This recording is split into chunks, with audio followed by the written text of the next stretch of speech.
Session 10, Reminders and Wrapping Up. Reminders, assigned ATV is exchanged for a ballot. Remember, your precinct code must be written on the top of every ballot. A voter may sign a change of address form. These forms should be signed and placed in a folder. You need to keep that at your registration table. If a voter is not in the proper precinct, they are encouraged to go to the correct polling place, but given the option of voting a provisional ballot. If a voter was in your precinct but moved out of it more than 30 days ago and did not report that move, they can be issued an election day transfer to take to their new location. This will give them all the address information they need. It's printed out of overhead. Voted curbside ballots are to be placed and scanned into the DS-200. Provisional ballots are sealed into the provisional envelopes but never into the DS-200.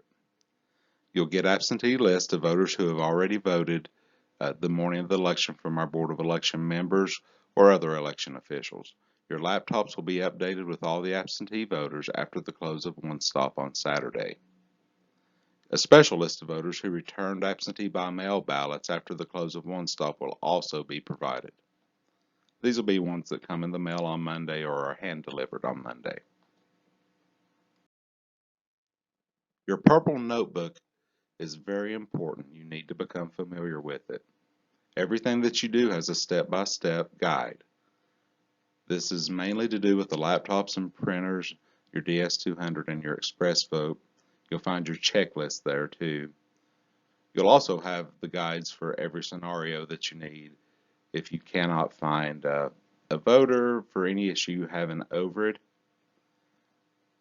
it'll help you open and close the polls. It'll even walk you through curbside and provisional process. So it's a very handy book to have. That is also where you'll find your passwords. The help desk forms. One of the most important things in that notebook is your voting site station guide. Any scenario that you can think of as far as someone checking in is in this guide. Just flip through it, become familiar with it. It is very helpful. There's also some other forms that are going to be helpful to you. If someone were to come in and say that a relative had passed away and you find that they have not been removed from the rolls, there's a deceased voter form. If someone just wants to cancel their registration, there's that kind of form. You have some blank registration forms. If somebody just wants to register, that's where they'll be found. And should any incident occur within the voting location that's of any significance, you need to take down that information and put it on an incident report form that's found in this notebook. Your chief judges will know more about this type of incident. North Carolina general statutes are very specific about who may enter the voting enclosure during voting. So who can be in there while voting is going on is an election official, duly appointed observers and runners. You'll get a list of these if we have any. A person who's seeking to vote at that voting place, but only while they're in the process of voting or seeking to vote. A voter who is in the precinct explaining a challenge. An authorized person who may assist a voter, but only while they're doing assisting. Minor children under the age of 18 that are in the care of the voter, but they can only be there with the voter and under the control of the voter. In some elections, we have simulated election events going on at the same time, such as Kids Vote. This election, we do not have any programs like that. Any other person who's deemed by the election officials to have an urgent need to enter the voting enclosure, if there's something that we need to call in a repairman for, the heating, the cooling, electrical issues, some of your IT folks that would be sending out, they would have an urgent need to be in the precinct. Remember that photographing voters is prohibited unless they have the permission of both the voter and the chief judges at the precinct. If the voter is a candidate, only the permission of the voter is required. Remember that folks cannot vote a ballot, then take a picture of it and post it on social media. That is an issue that is more prevalent these days than when a lot of us first began this crazy business.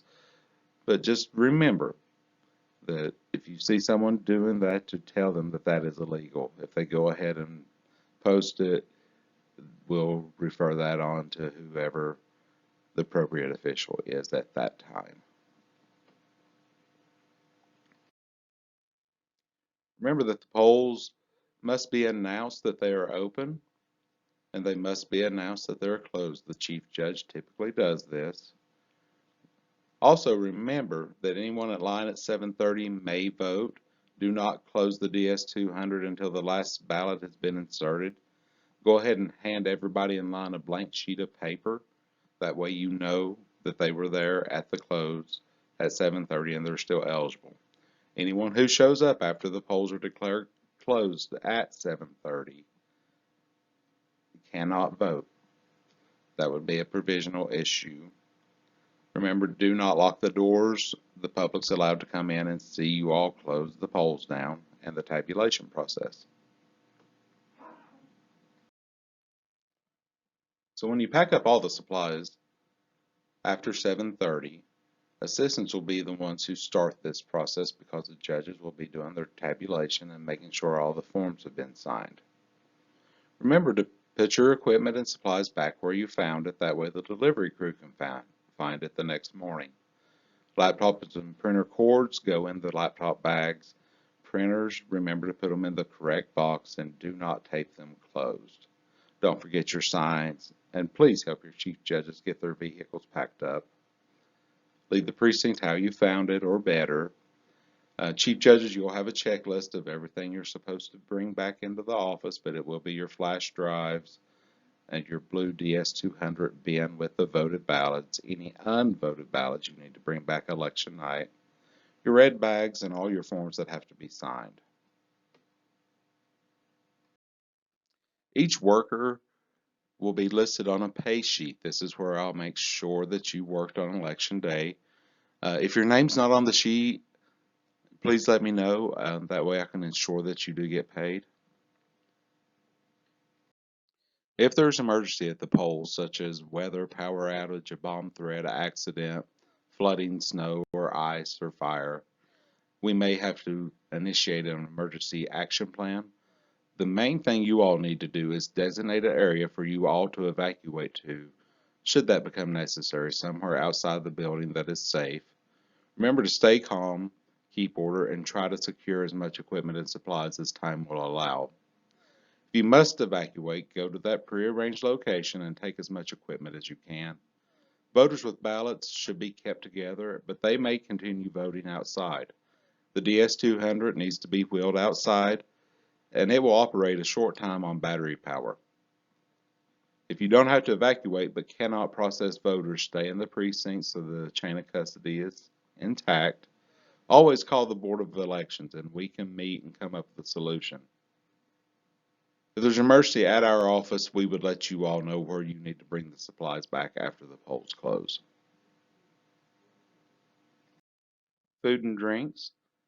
Remember to bring your food and your drinks and snacks for the day. If you have medications that need to be taken throughout the day, bring that with you as well. Everyone needs to take breaks during the day to eat. Please don't have food or water or drinks around your ballot, registration tables, help tables, or the voting equipment. Always have a designated area for your food away from the public.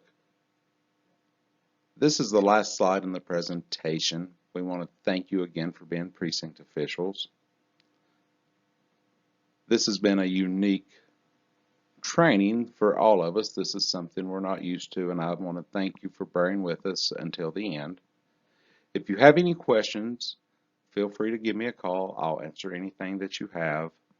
We will have a training precinct with some equipment that is designated for training, that it's just like what you'll use on election day. We'll have that set up inside our building at the Board of Elections. If you would like to come and become more familiar with the laptops, with the voting machines, with whatever, you're more than welcome. You just need to call and let me know when you would like to do that, and I'll get something set up for you. Thank you again, and have a good day.